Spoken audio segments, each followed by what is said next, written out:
నమస్తే, welcome to D news. ముందుగా headlines. NTR జిల్లా మొత్తం 144 సెక్షన్ పోలీస్ యాక్ట్ సెక్షన్ 30 అమలులో ఉందని వెల్లడించిన సిపి పిహెచ్డి రామకృష్ణ.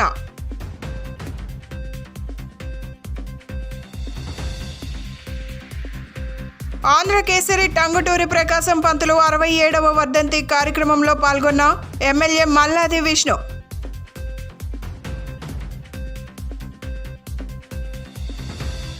రాష్ట్ర రాజకీయాల్లో సంచలనం సృష్టించిన నేతలు, ఉత్కంఠ రేకెత్తిస్తున్న ఎన్నికల ఫలితాలపై బెట్టింగ్ బాబులు ఫోకస్. ఎన్టీఆర్ జిల్లా మొత్తం 144 సెక్షన్ పోలీస్ యాక్ట్ సెక్షన్ 30 అమలులో ఉందని సిపి పిహెచ్డి రామకృష్ణ వెల్లడించారు. పెట్రోల్ బంకుల్లో లూజ్ పెట్రోల్ అమ్మకాలపై నిషేధం విధించామన్నారు. బాణాసంచా తయారీదారులకు షాపులకు నోటీసులు ఇస్తున్నామని తెలిపారు. బందర్ రోడ్లోని సిపి కార్యాలయంలో ఏర్పాటు చేసిన విలేకరుల సమావేశంలో సిపి పిహెచ్డి రామకృష్ణ మాట్లాడుతూ స్ట్రాంగ్ రూమ్లకు 2 కిలోమీటర్ల దూరం వరకు రెడ్ జోన్ ఉందన్నారు. రెడ్ జోన్లో డ్రోన్లు ఎగురవేసిన, నిబంధనలు అతిక్రమించిన చట్టపరమైన చర్యలుంటాయని హెచ్చరించారు. సోషల్ మీడియాలో ఫేక్ న్యూస్ వ్యాపింపచేస్తే చట్టపరమైన చర్యలు ఉంటాయని తెలియజేశారు. కౌంటింగ్ రోజు సెంటర్కు 100 మీటర్ల దూరంలో పార్కింగ్ ఉంటుందని, ఫేషియల్ రికగ్నైజేషన్ సీసీ కెమెరాలు ఏర్పాటు చేశామన్నారు. కలెక్టర్ ఇచ్చిన పాస్లు ఉన్నవారికే స్ట్రాంగ్ రూమ్లకు వెళ్లే అవకాశం ఉంటుందని స్పష్టం చేశారు. డైనమిక్ చెక్ పోస్టులు కూడా ఏర్పాటు చేశామన్నారు. ఫైర్ సెక్యూరిటీకి సంబంధించి పూర్తి ఏర్పాటు చేశామని, కొందరిని బైండ్ ఓవర్ చేశామని తెలిపారు. కౌంటింగ్ ప్రశాంతంగా జరిపేందుకు అన్ని చర్యలు తీసుకున్నామని చెప్పారు. జిల్లాలో ఎక్కడా గొడవలు, దాడులు జరిగే అవకాశం లేదని, అయినప్పటికీ ఎలర్ట్గా ఉన్నామని ఆయన పేర్కొన్నారు. గొడవలు నియంత్రించడం కోసం ఆల్రెడీ సెక్షన్ 144 మన జిల్లా పరిధి అంతా కూడా ఇంప్లిమెంట్ అయింది. అలాగే సెక్షన్ 30 ఆఫ్ పోలీస్ యాక్ట్ కూడా ప్రొమల్గేట్ చేయడం జరిగింది. సెక్షన్ 144 ప్రకారం ఎంత తెలుసు, నలుగురు నుంచి ఎవరు బయట తిరగడానికి వెళ్ళలేదు. సెక్షన్ 30 ప్రకారం ఏ రకమైన మీటింగ్స్ పెట్టాలన్నా, ప్రొసెషన్స్ తీయాలన్నా, ర్యాలీలు తీయాలన్నా, ఏం చేయాలన్నా సరే పోలీస్ పర్మిషన్ కంపల్సరీ తీసుకోవాల్సి వస్తుంది. దయచేసి అభ్యర్థులందరూ కూడా దీన్ని గుర్తుంచుకోవాలని కోరుతున్నాం. తర్వాత కొన్ని మనకి just control law and order, ఎవరు కూడా కర్రలు కానీ రాళ్ళు కానీ ఇలాంటి పట్టు తిరగడం కానీ, గొట్టాలు పేర్చుకుని ఉండడం కానీ, లేదా పెట్రోల్ బంకుల్లో లూజ్ పెట్రోల్ సేల్ చేయడం కానీ, ఇవన్నీ కూడా ఆల్రెడీ ఎలక్షన్ కమిషన్ గైడ్లైన్స్ ప్రకారం వాటిని ఇంప్లిమెంట్ చేస్తున్నాము. క్రాకర్స్కి వచ్చేసరికి ఆల్రెడీ క్రాకర్ షాప్స్ అన్నిటికి కూడా మనకి, ఎందుకంటే వితౌట్ పర్మిషన్ సెక్షన్ 30 పర్మిషన్ ప్రకారం ఇవన్నీ ఏమి లేవు. క్రాకర్స్ కాల్చడానికి అనుమతి లేదు, దేనికి లేదు. కాబట్టి ఎటువంటి పరిస్థితుల్లో కూడా ఈ క్యాండిడేట్స్ ఎవరైతే ఉంటారో వాళ్ళ కోసం క్రాకర్స్ కాల్చొద్దని వాళ్ళందరికీ నోటీసులు ఇవ్వడం జరుగుతుంది. పర్సనల్గా క్రాకర్ షాప్స్కి, మ్యానుఫ్యాక్చరింగ్ యూనిట్స్ కూడా నోటీసులు ఇస్తున్నాము. తర్వాత ముఖ్యంగా ఈ టైంలో ప్రజలకి అప్పీల్ ఏంటంటే, విపరీతంగా ఏవో ఫేక్ న్యూస్ సర్క్యులేట్ అవుతూ ఉంటాయి. వెరిఫై చేసుకోండి. ముందు వెరిఫై చేసుకోకుండా కంగారు పడి హడావిడి చేసి ఏదో జరిగిపోతుందని అల్లర్లకి వెళ్ళడం మాత్రం దయచేసి తగదు. అందరూ కూడా వెరిఫై చేసుకోండి. ఏమన్నా అవసరం ఉంటే పోలీస్ కాల్ చేయండి. All numbers are active, all police numbers are active. మీ లోకల్ SHO కానీ, డైల్ 100 కానీ, 112 కానీ అన్నీ కూడా యాక్టివ్గా ఉన్నాయి మన జిల్లాలో. ఆల్ ఆఫీసర్స్ నెంబర్స్ కూడా వెబ్సైట్లో ఉన్నాయి, ఇంక్లూడింగ్ మై ఓన్ నెంబర్. అందరి నెంబర్లు ఉన్నాయి. ఎవరికి ఏం ప్రాబ్లం ఉన్నా, డౌట్స్ ఉన్నా దయచేసి ఇమీడియట్గా కాల్ చేయండి. అంతే తప్ప అనవసరంగా అపోహలు పెంచుకొని ఏదో జరిగిపోతుందని చెప్పేసి గొడవలకు మాత్రం దిగద్దు. ఇప్పుడు ఇంకా మిగిలిన వాటిలో ఇప్పటివరకు పోస్ట్ ఎలక్షన్ అయిన తర్వాత కొంతమందిని ఐడెంటిఫై చేసాం. ఎవరైతే గొడవలు చేసే అవకాశం ఉందో వీళ్ళని ఒక 109 మందిని ఇప్పటివరకు బైండ్ ఓవర్ చేయడం జరిగింది. ఆంధ్ర కేసరి టంగుటూరి ప్రకాశం పంతులు 67వ వర్ధంతి కార్యక్రమం విజయవాడలో జరిగింది.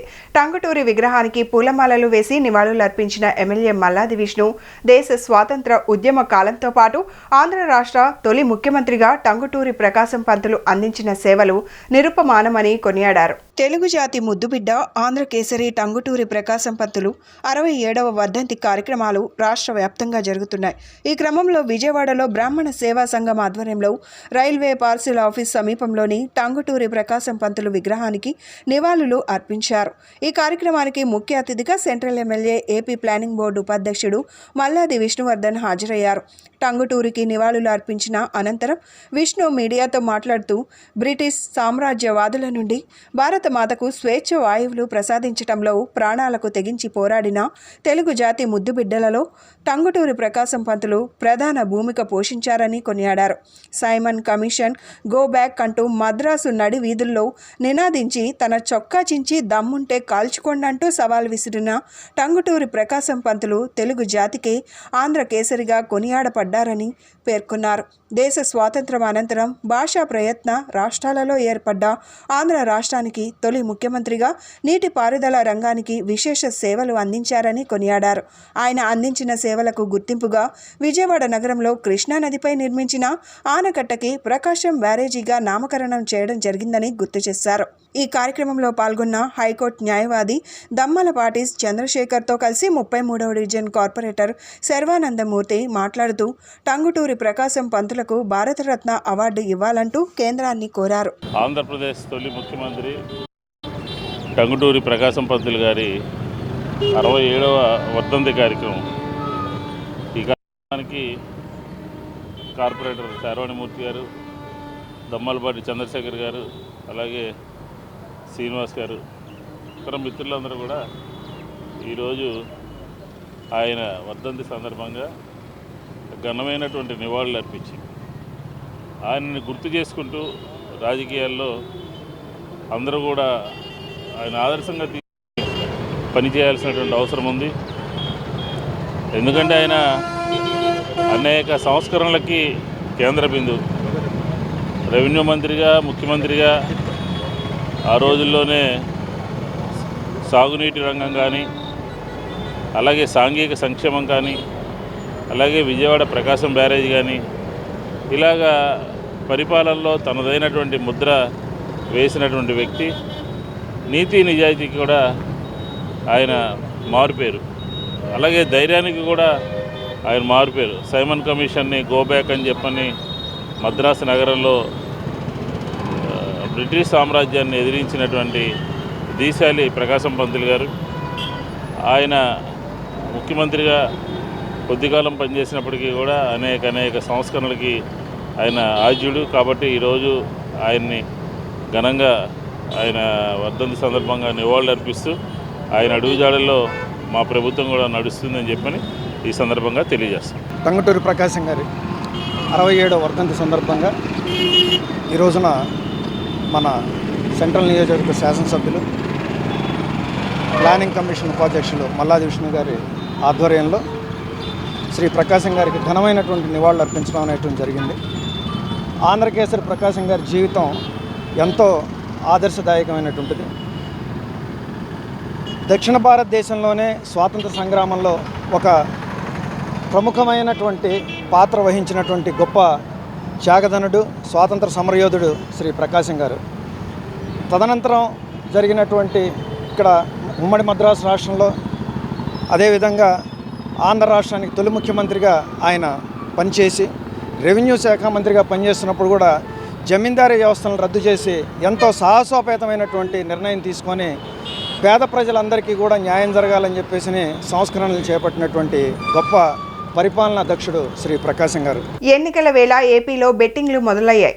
ఉత్కంఠ రేకెత్తిస్తున్న ఎన్నికల ఫలితాలపై బెట్టింగ్ బాబులు ఫోకస్ పెట్టారు.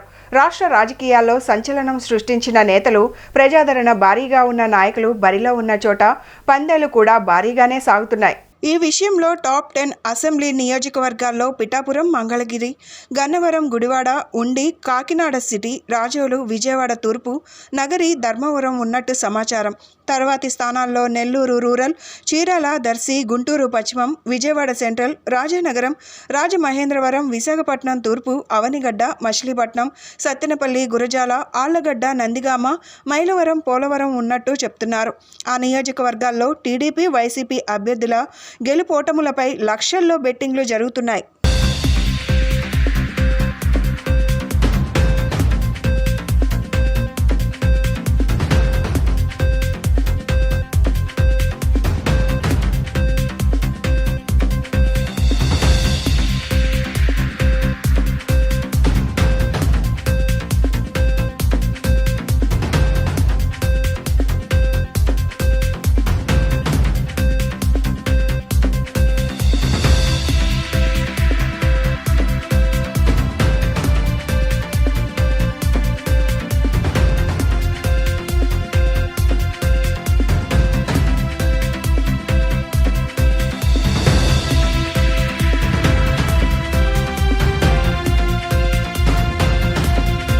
రాష్ట్రంలో జరిగిన ఎన్నికల ప్రక్రియలో పలుచోట్ల పోలింగ్ బూత్లను కైవసం చేసుకుని ఈవీఎంలను పగలగొట్టాలనే ఉద్దేశంలో దాడులు కూడా జరిగాయని ఇరిగేషన్ శాఖ మంత్రి అంబటి రాంబాబు అన్నారు.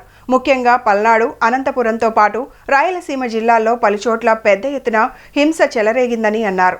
సత్తెనపల్లిలోని వైఎస్ఆర్సీపీ కార్యాలయంలో మంత్రి అంబటి రాంబాబు మీడియాతో మాట్లాడుతూ పల్నాడు, అనంతపురం జిల్లాల్లో ఉన్న ఎస్సీలను ఎన్నికలకు ముందు ఎన్నికల కమిషన్ మార్చిందని అన్నారు. బీజేపీ రాష్ట్ర అధ్యక్షురాలు చంద్రబాబు వదిన పురంధేశ్వరి ఎన్నికల కమిషన్కు ఫిర్యాదు చేయడం వల్లనేనన్నారు. రాష్ట్రంలో హింస ప్రజ్వలించడానికి ప్రధాన కారణం చంద్రబాబు, పురంధేశ్వరిలా కుట్రేనని అన్నారు. ఇలాంటి పరిస్థితిని భారత ప్రజాస్వామ్యంలో ఏ విధంగా భావించాలి అని అన్నారు. దీనికి వెనుక ప్రధాన కుట్ర చంద్రబాబుదే. ఎందుకంటే నేను ఓడిపోతాను అని అనుకున్న రోజున నారా చంద్రబాబు నాయుడు అనే వ్యక్తి రాక్షసంగా, క్రూరంగా వ్యవహరిస్తాడని మండిపడ్డారు. ఓటింగ్ బూత్లను ఆక్యుపై చేసుకుని ఈవీఎంలను పగలగొట్టాలనేటువంటి ఉద్దేశంతో దాడులు కూడా జరిగాయి. ముఖ్యంగా రాష్ట్రంలో పరిశీలిస్తే పలనాడు, అనంతపూర్, అలాగే కొన్ని రాయలసీమ ప్రాంతాల్లో చాలా పెద్ద ఎత్తున హింస చెలరేగింది. కొన్ని సందర్భాల్లో పోలీసులు కంట్రోల్ చేయలేక చేతులు ఎత్తేసినటువంటి సందర్భం కూడా కనిపిస్తుంది. ముఖ్యంగా అనంతపూర్లో కానీ, పర్టికులర్గా పలనాడు జిల్లాలో ఉన్న ఎస్పీని, అనంతపూర్లో ఉన్న ఎస్పీని ఎన్నికలకు ముందు ఎన్నికల కమిషన్ మార్చారు.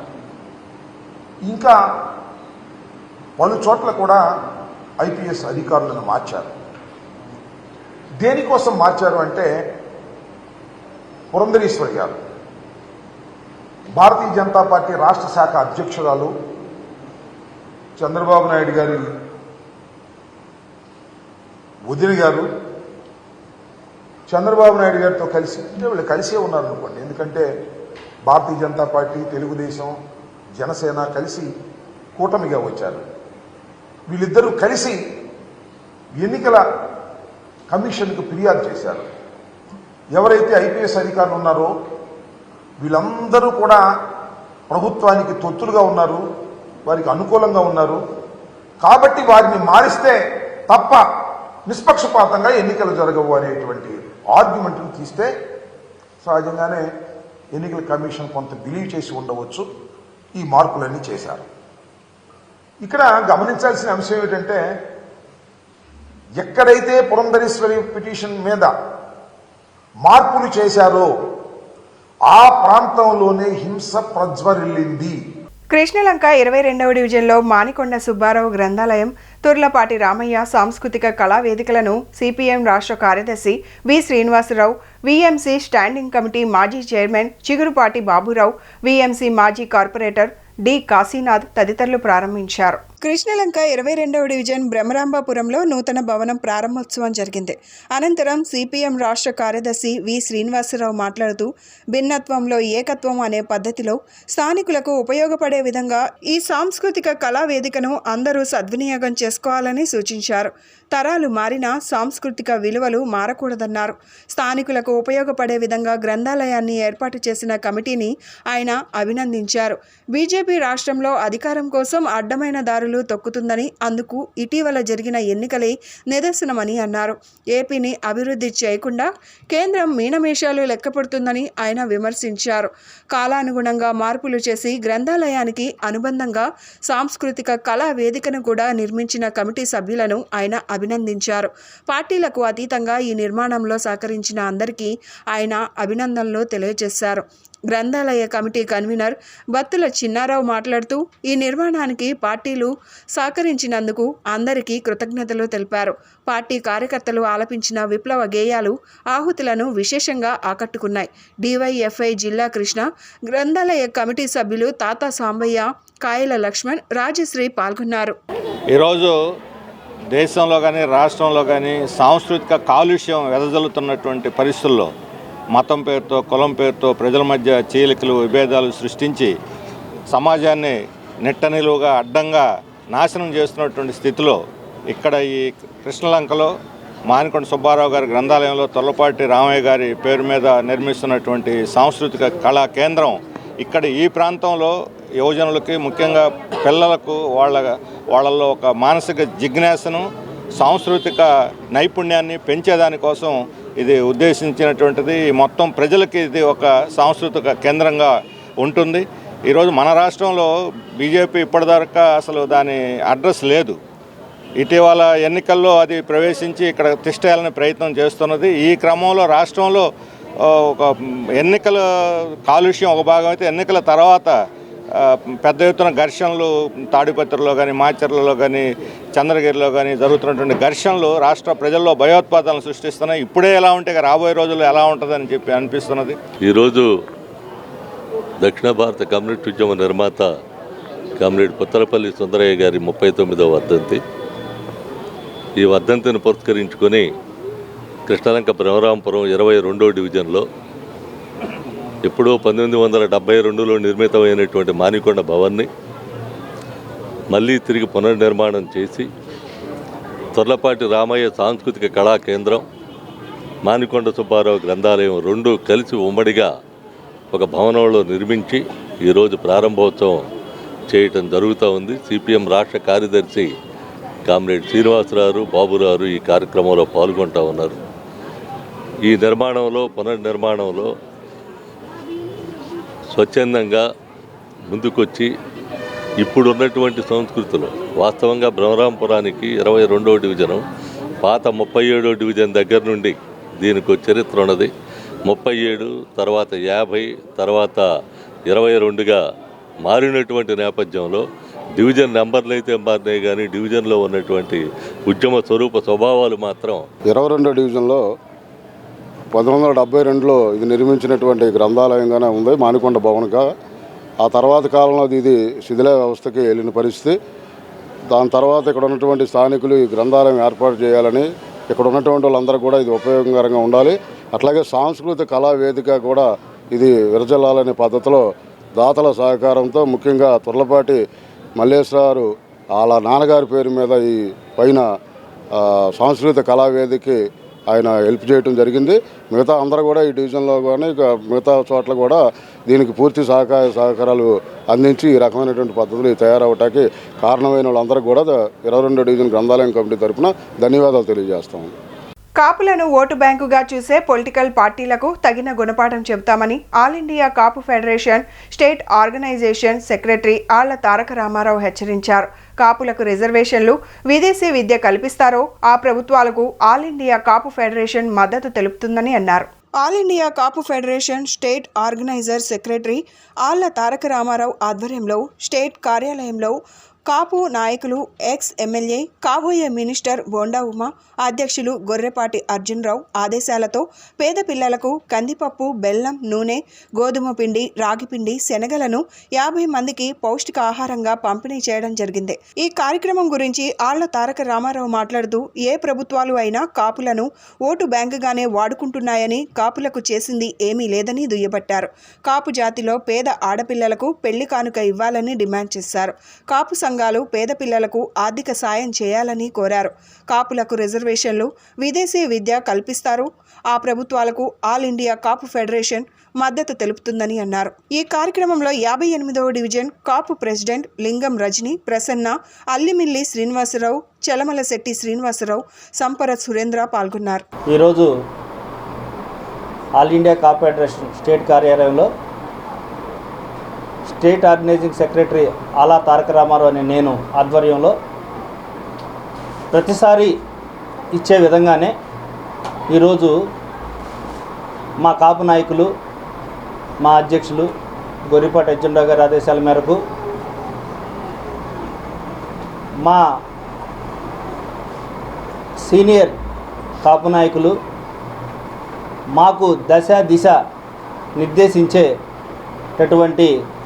మహోన్నతమైన వ్యక్తి, ఎక్స్ఎమ్మెల్యే, కాబోయే మినిస్టర్ మా బోండామన్న గారి ఆదేశాల మేరకు ఈరోజు ఆల్ ఇండియా కాపు ఫెడరేషన్ కార్యాలయంలో పేద పిల్లలకు న్యూట్రిషన్ ఫుడ్, పౌష్టికాహారం ఇవ్వటం జరుగుతుంది. ఇది మేము ఈరోజు చేసే కార్యక్రమం కాదండి. ప్రతి 3 నెలలకి 4 నెలలకి ఏదో ఒక విధంగా మా ఆల్ ఇండియా కాప్ ఫెడరేషన్ తరపున చిన్నపిల్లల దగ్గర నుంచి పెద్దవాళ్ళు వరకు పేదలకు అనారోగ్యవంతులైనటువంటి వారికి మా వంతు సహాయం ఇవ్వటం జరుగుతుంది. అదేవిధంగా ప్రతి ఒక్క నాయకులు కానివ్వండి, ప్రజలు కానివ్వండి, మనం ఎంత సహాయం చేసామన్నది కాదు, పేద పిల్లలకి మన వంతు సహాయం ఎంత చేసామన్నది ముఖ్యం. అది దృష్టిలో పెట్టుకొని ప్రతి ఒక్క నాయకులు, అంటే రాజకీయ పరంగా కాదండి, రాజకీయమైనా పర్లేదు, మా ఆల్ ఇండియా కాప్ ఫెడరేషన్ తరపున, తర్వాత మా కాపు సంఘాల తరపున మీరు ప్రతి ఒక్క పేద పిల్లలకు కానీ ప్రతి ఒక్క పేదవారికి కానీ సహాయ సహకారాలు అందించాలని, వారికి మీ వంతు సహాయం చేయాలని ఈ all India cop federation state organizing సెక్రటరీగా నేను కోరుకుంటున్నాను. స్ట్రాంగ్ రూమ్ల వద్ద భారీ బందోబస్తు ఏర్పాటు చేసినట్లు నగర పోలీస్ కమిషనర్ పిహెచ్డి రామకృష్ణ తెలిపారు. ప్రశాంత వాతావరణంలో ఎన్నికలు జరిగాయని, స్ట్రాంగ్ రూమ్ల వద్ద 2 సిఆర్పీఎఫ్ ఆర్మడ్ పోలీస్తో సుమారు 400 మంది పోలీసులు బందోబస్తు నిర్వహిస్తున్నట్లు సిపి వివరించారు. అనుమతి ఉన్నవారికి మాత్రమే ఫేషియల్ కెమెరాల ద్వారా స్ట్రాంగ్ రూమ్లకు వచ్చేవారిని గుర్తించడం జరుగుతుందన్నారు. అదనంగా స్ట్రాంగ్ రూమ్ల వద్ద సీసీ కెమెరాలు ఏర్పాటు చేసినట్లు ఆయన వివరించారు. స్ట్రాంగ్ రూమ్స్ ప్రాంతాన్ని రెడ్ జోన్గా ప్రకటించడం జరిగిందని, ఈ ఏరియాలో డ్రోన్స్ ఎగరవేస్తే చర్యలు తప్పవని ఆయన హెచ్చరించారు. మన ఎన్టీఆర్ కమిషనరేట్ పరిధిలో అంతా పీస్ఫుల్గా అయిపోయింది. ఇప్పుడు ఈవీఎం మీ అందరికీ ఐడియా ఉంది. ఇబ్రహీంపట్నం లిమిట్స్లో నిమ్రా నోవా కాలేజెస్లో స్టోర్ చేయడం జరిగింది. 29 స్ట్రాంగ్ రూమ్స్లో టోటల్లీ మన 7 కాన్స్టిట్యున్సీకి సంబంధించి ప్లస్ లోక్సభ కాన్స్టిట్యున్సీకి సంబంధించి విజయవాడ మన ఈవీఎంస్ భద్రపరచడం జరిగింది. దీని మీద ఆల్రెడీ దీంట్లో యాజ్ పర్ ఈసీఐ గైడ్లైన్స్ మొత్తం 2 కంపెనీస్ సిఆర్పిఎఫ్ బలగాలతో ఒక లేయర్, స్ట్రాంగ్ లేయర్ మనకి స్ట్రాంగ్ రూమ్స్కి బందోబస్తు ఇవ్వడం జరిగింది. దాంతోపాటుగా మన ఆంధ్రప్రదేశ్ స్పెషల్ పోలీస్ అండ్ మన ఆర్మ్డ్ పోలీస్ ఆఫ్ స్టేట్ వీళ్ళని ఉపయోగించి second layer and also civil force ఒక 2 డిప్యూటీ కమిషనర్స్ ఆఫ్ పోలీస్ ఆధ్వర్యంలో మొత్తం సుమారుగా 400 మంది పోలీస్ సిబ్బందితో బందోబస్తు నిర్వహించడం జరుగుతుంది స్ట్రాంగ్ రూమ్స్ వద్ద. ఇది మనకి నిమ్రా నోవా 2 కాలేజెస్లో 2 కలిపి ఉంటాయి, just a compound wall difference. ఈ 2 చోట్ల కూడా మనకి స్ట్రాంగ్ రూమ్స్ పెట్టడం జరిగింది.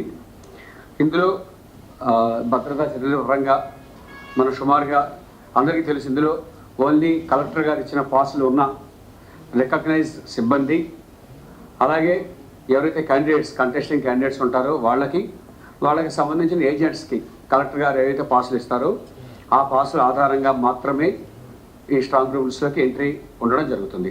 స్ట్రాంగ్ రూమ్ లోపల కాదు, చెక్ చేసుకోవడం కోసం ఆ కాలేజ్ ప్రెమిసెస్లోకి. ఇందులో మనకి మా భద్రతా పరంగా మేము తీసుకున్న చర్యలు, ఎలక్షన్ కమిషన్ గైడ్లైన్స్ పరంగా ఎవరు ఎంటర్ అయినా సరే వాళ్ళకి సంబంధించిన పార్కింగ్లో వాళ్ళు నిలుపుకొని 100 మీటర్స్ దూరంలో పార్కింగ్ ఉంటుంది, అక్కడ ప్లేస్ వేసుకొని వాళ్ళు ఐడెంటిటీ కార్డ్ చూపించి ఒక వీడియోగ్రఫీ ద్వారా విజిటర్స్ బుక్లో సంతకం పెట్టి, అట్లాగే స్ట్రాంగ్ రూమ్ దగ్గరికి వెళ్ళదలుచుకుంటే అన్న చెకింగ్ కోసం వాళ్ళు సంతకం, మనకి వాట్ ఈస్ ద పర్పస్ అన్న దానికోసం సంతకం కూడా పెట్టి లాగ్ బుక్ ఉంటుంది, ఆ లాగ్ బుక్లో సంతకం పెట్టాలి. ఎక్కువ మందిని ఒకేసారి అలౌ చేయడం జరగదు, ఎక్కువ మంది వస్తే కనుక బ్యాచ్లో వాళ్ళని పంపడం జరుగుతుంది. క్లాప్ వాహనాల డ్రైవర్లకు 2 రోజుల్లో ఈ నెల వేతనం చెల్లిస్తామని స్వయంభూ ట్రాన్స్పోర్ట్ సంస్థ హామీ ఇచ్చిందని సిపిఎం నగర కార్యదర్శి దోనేపూడి కాశీనాథ్ తెలిపారు. మిగిలిన సమస్యల పరిష్కారం కోసం జూన్ 15 వరకు గడువు ఇచ్చామని, ఈలోగా పరిష్కరించకుంటే సమ్మె మరలా చేపడతామని హెచ్చరించారు. సమయానికి వేతనాలు అందక క్లాప్ వాహనాలు డ్రైవర్లు నిరసన బాట పట్టారు. Municipal corporation workers and employees union CITU ఆధ్వర్యంలో నేడు స్వయంభూ ట్రాన్స్పోర్ట్ సంస్థ ఆఫీస్ వచ్చిన వారిని పోలీసులు అడ్డుకున్నారు. ఎన్నికల కోడ్ అమలులో ఉన్నందున ఎటువంటి నిరసనలకు అనుమతి లేదని వెనక్కి పంపారు. దీంతో కార్మికులు తమ ఆవేదనను వెళ్లగక్కారు. జీతాలు పడకపోవడం, కుటుంబాన్ని పోషించుకోలేని పరిస్థితి ఉందని, ఈఎంఐలు చెల్లించడానికి వడ్డీలకు అప్పు చేయాల్సి వస్తుందన్నారు. కాగా సిపిఎం నేత కాశీనాథ్ మరియు సిఐటియు నాయకుల సంస్థ యాజమాన్యంతో చర్చలు జరిపారు. కార్మికులు ఎదుర్కొంటున్న సమస్యలు పరిష్కరించాల్సిన డిమాండ్లను వారి దృష్టికి తీసుకువెళ్లగా యాజమాన్యం సానుకూలంగా స్పందించిందని తెలిపారు. ఈ నెల వేతనాలు మరో 2 రోజుల్లో చెల్లిస్తామని కంపెనీ హామీ ఇచ్చిందని తెలిపారు. జూన్ 15వ తేదీ వరకు యాజమాన్యానికి గడువు ఇచ్చామని, అప్పటికి సమస్యలు పరిష్కారం కాకుంటే సమ్మె బాట పడతామని హెచ్చరించారు. నగరంలో క్లాప్ ఆటో డ్రైవర్లు 230 మంది ఉన్నారు. ఈ 230 మందికి సంబంధించినటువంటి జీతాలు కానీ అగ్రిమెంటు సమ్మె కాలంలో ప్రభుత్వంతో కుదిరినటువంటి ఒప్పందం ఏదైతే ఉందో 18,500, ఆ 18,500 అమలు జరపడం వల్ల మిగిలిన వర్కర్లకి కార్పొరేషన్లో పనిచేస్తూ ఉన్నటువంటి కాంట్రాక్టు అవుట్సోర్సింగ్ ఎంప్లాయీస్కి ఒక మేరకి అమలు జరిగినాయి, కానీ క్లాప్ ఆటో డ్రైవర్లకి ఆ 18,500 అమలు జరగల. రెండో విషయం, ఈ సమ్మెలో వెళ్లకుండా వీళ్ళు పాల్గొనకుండా ఉన్నందుకు గాను కంపెనీ తాలూకు వాళ్ళు ఒక అగ్రిమెంట్ పరోక్షంగా ఇండైరెక్ట్గా ఒక అగ్రిమెంట్ చేసుకున్నారు లోపాయికారి. ఆ అగ్రిమెంట్ ఏంటంటే 15,000 ఇవ్వాలని చెప్పని, ఇస్తామని, అంటే 12,500 నుంచి 15,000 ఇస్తామని. కాబట్టి అది నమ్మి కార్మికులు సమ్మెలోకి రాలా. ఇప్పుడు ఆ 15,000 కూడా ఇచ్చేటువంటి పరిస్థితి కనపట్ల. అందుకని అదేమంటే తర్వాత అంటున్నారు, మేము అసలు 15 మీద లేము, అగ్రిమెంట్ అయింది గవర్నమెంట్తో 18,500, ఆ 18,500 రూపాయలు ఖచ్చితంగా ఇవ్వాల్సిందే. అది రేపిస్తారా, ఎల్లుండి ఇస్తారా, ఎట్లా ఇస్తారని చెప్పనేది తేల్చుకోమని చెప్పాం. ఇప్పుడు ఇచ్చేటువంటి శాలరీ కూడా ఈ మంత్ శాలరీ ఆగి ఉంది. ఆ మంత్ శాలరీ ఇవాళ తారీఖు 20, ఇంతవరకు పడలేదు. ఈ శాలరీని రేపు సాయంత్రం లోపు, ఎల్లుండి ఉదయం లోపు ఈ శాలరీకి సంబంధించినటువంటిది వేయాలని చెప్పనేటువంటి డిమాండ్ చేశాం. కార్పొరేషన్లో పనిచేస్తున్న క్లాప్ ఆటో డ్రైవర్లు 5వ రోజు బళ్ళు ఆపి నిరసన తెలియజేస్తూ ఉన్నారు. మా జీతాల కోసం, ఏదైతే యాజమాన్యం పెంచిన జీతాలు ఇవ్వాలని, దాంతోపాటు ఐడెంటిటీ కార్డులు, ఈఎస్ఐ, పిఎఫ్, అదేవిధంగా యాక్సిడెంట్ ఏదన్నా జరిగితే డ్రైవరే బాధ్యత వహించాలని, ఈ తదితర డిమాండ్ల మీద ఈరోజు స్వయంభూ ఆఫీస్ దగ్గరికి అడగడానికని రావడం జరిగింది. ఈ సందర్భంగా మేనేజ్మెంట్ కూడా స్పందించి 2 రోజుల్లో పాత జీతం వేసే ప్రయత్నం చేస్తామని చెప్పడం జరిగింది. పెంచే జీతం అది 15వ తారీఖు లోపు మేము ప్రభుత్వంతో డిసైడ్ చేసుకొని. కోర్సు శ్రీనివాసరావు నా పేరు సార్. నేను స్వయంభూ ట్రాన్స్పోర్ట్లో స్క్రాప్ డ్రైవర్గా పనిచేస్తున్నాను సార్. మా అలాగే 250 మంది వర్కర్లు ఉన్నారు. ప్రతి నెల శాలరీ టయానికి వేయట్లేదు సార్. ప్రతి నెల శాలరీ 10వ తారీఖు వేస్తామని ప్రతి నెల కూడా 20వ తారీఖు 25వ తారీఖున అంటున్నారు. మాకు ఈఎంఐలు ఉన్నాయి, ఇంటద్దులు ఉన్నాయి, అన్నీ ఉన్నాయి. వాళ్ళు యాజమాన్యం చెప్పిన దానికి కూడా మేము కట్టుబడి ఉన్నా సరే ఇంతవరకు మాకు శాలరీలు పడలేదు సార్. లాస్ట్ టైం కూడా గవర్నమెంట్ వాళ్ళు ఇలా చాలామంది వచ్చారు. శైలజ మేడం గారు వచ్చారు, మల్లాది విష్ణు గారు, అందరూ వచ్చి ఎక్సెల్లో ఇలాగిస్తాము, మీకు కంపల్సరీ మేము యాజమాన్యాన్ని మందులు ఇస్తాము. కనకారావు అండి, నేను క్యాబ్ డ్రైవర్గా చేస్తున్నాను స్వయంభూ దాంట్లో. అయితే మాకు శాలరీలు వచ్చేసి 12,000 ఇస్తున్నారు. కటింగ్లో ఎన్నుకొని 10,000 వస్తున్నాయి. ఎటు సరిపోవట్లేదు. ఆ శాలరీలు కూడా మాకు టైం టు టైం వేయట్లేదు. 20 తారీఖులు దాటిన తర్వాత వేస్తున్నారు. ఈ లోపల మాకు ఇంటద్దులు, కరెంటు బిల్లులు ఇవన్నీ కూడా ఆగట్లేదు. బయట వడ్డీలు తెచ్చుకొని మేము ఇలా చేసుకోవాల్సి వస్తుంది. ఆ వడ్డీలు తెచ్చుకొని కూడా మేము వడ్డీలు కట్టుకొని ఇది చేసుకోవాల్సి వస్తుంది. ఎన్నికల అనంతరం సెంట్రల్ నియోజకవర్గంలోని డివిజన్లలో పర్యటిస్తూ ప్రజా సమస్యలు తెలుసుకుంటున్నారు సెంట్రల్ నియోజకవర్గ సిపిఎం అభ్యర్థి సిహెచ్ బాబురావు. ఇంటింటికి వెళ్లి వేసవిలో ఎదుర్కొంటున్న ప్రజా సమస్యలను తెలుసుకున్న ఆయన ఈ సందర్భంగా మీడియాతో మాట్లాడుతూ ఈ ఎన్నికలలో నోట్ల రాజకీయాలకు ఓట్లు నలిగిపోయాయని ఆవేదన వ్యక్తం చేశారు. రాష్ట్రంలో ప్రధాన రాజకీయ పార్టీలు ఓటర్ను డబ్బుతో కొని ప్రజాస్వామ్య వ్యవస్థను అపహాస్యం చేస్తున్నాయని మండిపడ్డారు. ఎన్నికల కోడ్ పేరుతో అభివృద్ధి కార్యక్రమాలు, సంక్షేమ పథకాలు, ప్రజా సమస్యలు పరిష్కరించకుండా అధికారులు నిలిపివేయటాన్ని తప్పుపట్టారు. తెలుగుదేశం, వైసీపీ, బీజేపీ నీతి కబుర్లు చెప్తూనే ధన రాజకీయాలు నడిపారు. అది ఓట్ల రాజకీయం కాదు, నోట్ల రాజకీయం, కోట్ల రాజకీయం లాగా మార్చేశారు. ప్రజల మీద విశ్వాసం లేక, ప్రజల ఓట్లు పొందుతామనే ధైర్యం లేక డబ్బు మీద ఆధారపడేటువంటి పార్టీలు. దీనికి భిన్నంగా సిపిఎం ఇండియా వేదిక మద్దతుతో విధానాలు, ఎజెండా, ప్రజా సమస్యలు, నేను చేసిన కృషి, పోరాటాలు వీటి ఆధారంగా జనం ముందున్నాం. అందుకే ఎన్నికల అనంతరం కూడా చాలామంది చూస్తున్నాం, అధికార ప్రతిపక్ష నేతలు, పెద్ద వాళ్ళు విదేశాల్లో విహారయాత్రలు చేస్తున్నారు, లేకపోతే ఏంటో తెలియదు. సరే అది వాళ్ళ ఇష్టం. కానీ ప్రజా సమస్యలు మాత్రం గాలి కొదిలేశారు. రాష్ట్రంలో ఒకవైపున హింస చెలరేగిపోతూ ఉంది, ఎన్నికల్లో అక్రమాలు చెలరేగిపోయినాయి. మరొక వైపు ప్రజా సమస్యలను పట్టించుకునే నాదులు లేదు, పైనుండి కింద వరకు. ఎన్నికల కోడ్ అని చెప్పారు. అత్యవసర పనులు చేయడానికి ఎన్నికల కోడ్తో సంబంధం ఏమీ లేదు. అది నిరంతరం పనులు జరగాల్సిందే. ఎన్నికల కోడ్ వచ్చిందని కరెంటు బిల్లు ఆపారా? ఎన్నికల కోడ్ వచ్చిందని ఇంటి పన్ను కట్టించుకోవడం ఆపుతున్నారా? ఎన్నికల కోడ్ ఉందని ప్రభుత్వం ఏ పన్ను వసూళ్ళు ఆపారు? పనులు చేయటాన్ని ఎందుకు ఆపాలి? అందుకే ఇవాళ రాజరాజేశ్వరపేటలో పర్యటిస్తూ ఉంటే డ్రైనేజీ పొంగి పొరుగుతూ ఉంది. అలాగే అనారోగ్యంతో అనేక మంది బాధపడుతూ ఉన్నారు. వాళ్ళకి సరైనటువంటి వైద్యం అందట్లేదు, పారిశుద్ధ్యం దెబ్బతినుంది,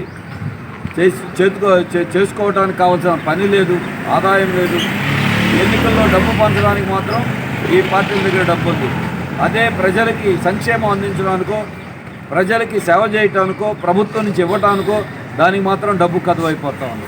పల్నాడులో ఎన్నికల సందర్భంగా జరిగిన అరాచకాలపై నిష్పక్షపాతంగా విచారణ జరిపి నిజానిజాలు బయటపెట్టాలంటూ టీడీపీ నర్సారావుపేట ఎంపీ అభ్యర్థి లావు శ్రీకృష్ణదేవరాయలు సిట్ అధికారులను కోరారు. కాల్ డేటా ఇచ్చేందుకు తాము సిద్ధమని, వైసీపీ నేతల కాల్ డేటా కూడా తీసుకొని పరిశీలించాలని అన్నారు.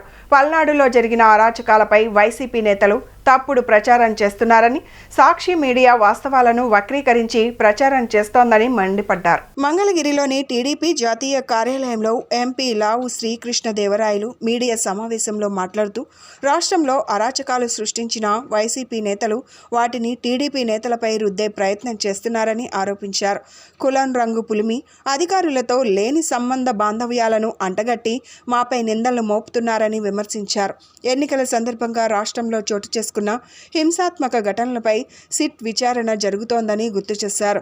తమ వద్ద ఉన్న ఆధారాలను దర్యాప్తు అధికారులకు పంపించామని, దర్యాప్తుల్లో నిజానిజాలు బయటపడతాయని చెప్పారు. పల్నాడులో జరిగిన ఘటనలను తమపై రుద్దేందుకు వైసీపీ నేతలు కుట్ర చేస్తున్నారని ఆరోపించారు. మీడియా మిత్రులందరికీ కూడా నా హృదయపూర్వక నమస్కారం. గడిచిన 2-3 రోజుల నుంచి ఏదైతే సిట్ ఏర్పాటు చేశారో వారి ఆధ్వర్యంలో రాష్ట్రం మొత్తం ఎక్కడైతే అల్లర్లు జరిగినాయో ముఖ్యంగా పల్నాడులో తిరుగుతూ ఉన్నారు. దాని గురించి విచారణ జరుపుతూ ఉన్నారు. ఈ సిట్ అధికారులకి మా వైపు నుంచి కూడా మేము రిక్వెస్ట్ లెటర్ పంపిస్తూ ఉన్నాం. దీన్ని పూర్తి ఎటువంటి ఆధారాలు లభించినా కానీ అన్ని యాంగిల్స్లో కూడా దీన్ని విచారించాలని చెప్పి వారిని కోరుతా ఉన్నాం.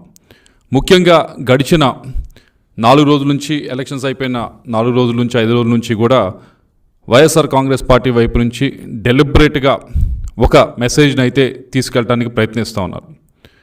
దాంట్లో మొదటిది ఏదైతే ఈ పల్నాడులో జరిగిన గొడవలకి కారణం, విజయవాడ పోలీస్ కమిషనరేట్ పరిధిలో పోలీసులు విస్తృతంగా వాహనాల తనిఖీలు నిర్వహిస్తున్నారు. ట్రాఫిక్ పోలీసులు ప్రధానమైన సెంటర్ల వద్ద వాహనాలను క్షుణ్ణంగా పరిశీలించి డ్రైవింగ్ లైసెన్స్తో పాటు సరైన పత్రాలు లేని వాహనాలను స్వాధీనం చేసుకోవడంతో పాటు అలాంటి వాహనాలపై కేసు నమోదు చేస్తున్నారు.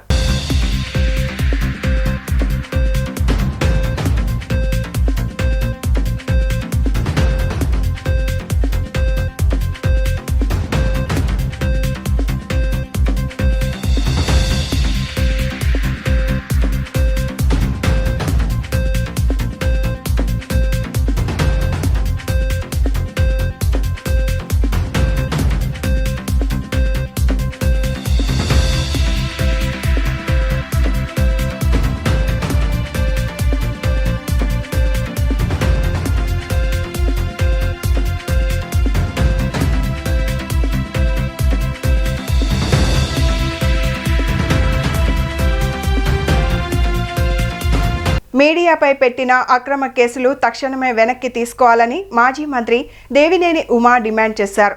సజ్జల, జగన్ సూచనలతోనే మీడియాపై అక్రమ కేసులంటూ ఆయన ధ్వజమెత్తారు. మీడియాపై తప్పుడు కేసులు పెట్టిన వాళ్ళు మూల్యం చెల్లించుకోక తప్పదని నొక్కి వక్కాణించారు. కంచర్లపాలెం పోలీసుల తీరును దేశమంతా చూస్తోందని వ్యాఖ్యానించారు. బాధితుల గొంతు వినిపించిన మీడియాపై విశాఖపట్నం పోలీసులు అమానుషంగా దాడి చేశారంటూ మాజీ మంత్రి టీడీపీ నేత దేవినేని ఉమామహేశ్వరరావు మండిపడ్డారు. తప్పుడు కేసులు పెట్టిన వాళ్లు మూల్యం చెల్లించుకోక తప్పదన్నారు. కంచర్లపాలెం పోలీసుల తీరును దేశమంతా చూస్తోందని తెలిపారు.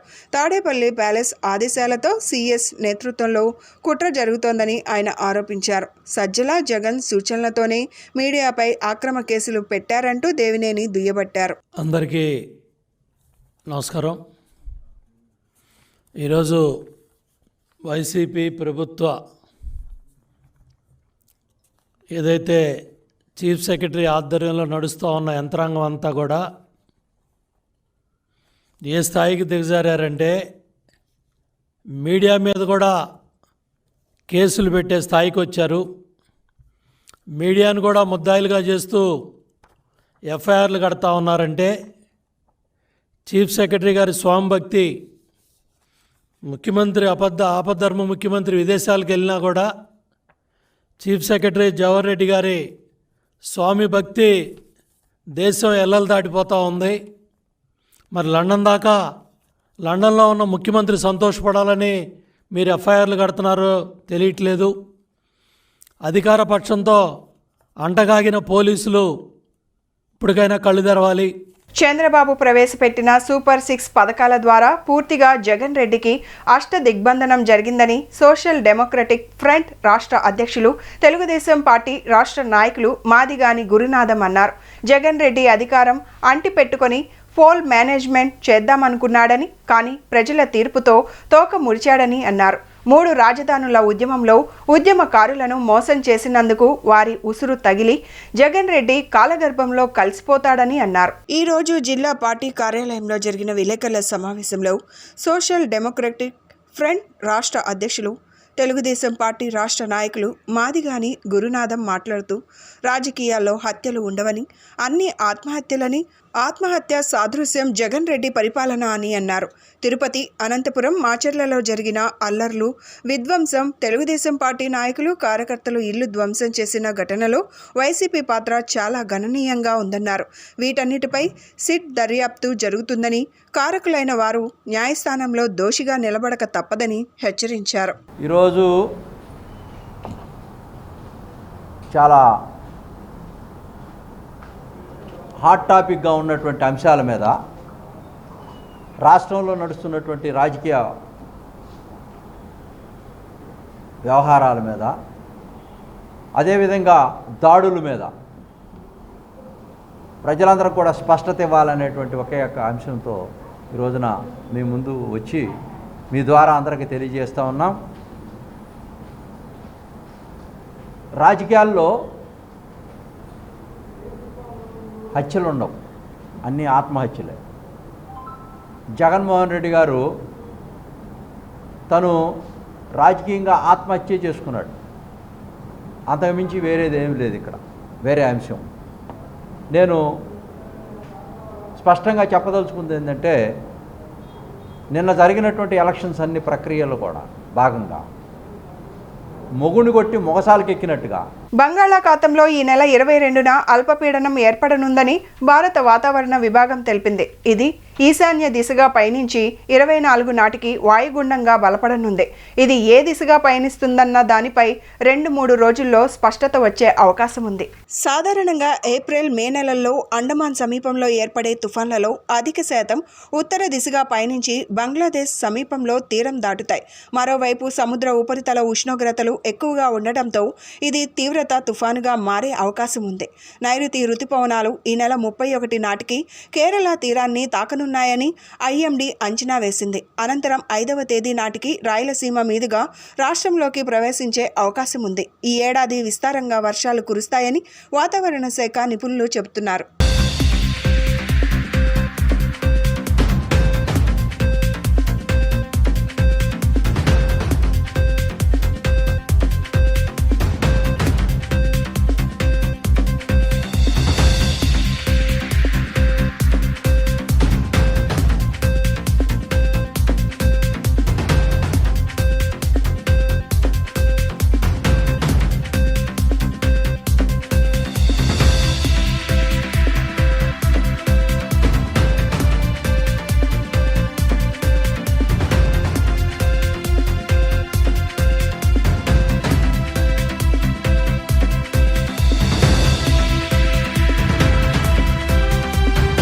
బులెటిన్ ముగించే ముందు హెడ్లైన్స్ మరొకసారి. ఎన్టీఆర్ జిల్లా మొత్తం 144 సెక్షన్ పోలీస్ యాక్ట్ సెక్షన్ 30 అమలులో ఉందని వెల్లడించిన సిపి పిహెచ్డి రామకృష్ణ.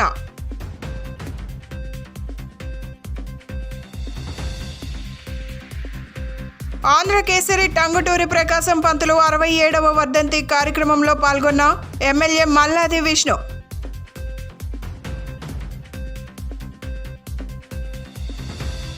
రాష్ట్ర రాజకీయాల్లో సంచలనం సృష్టించిన నేతలు, ఉత్కంఠ రేకెత్తిస్తున్న ఎన్నికల ఫలితాలపై బెట్టింగ్ బాబులు ఫోకస్.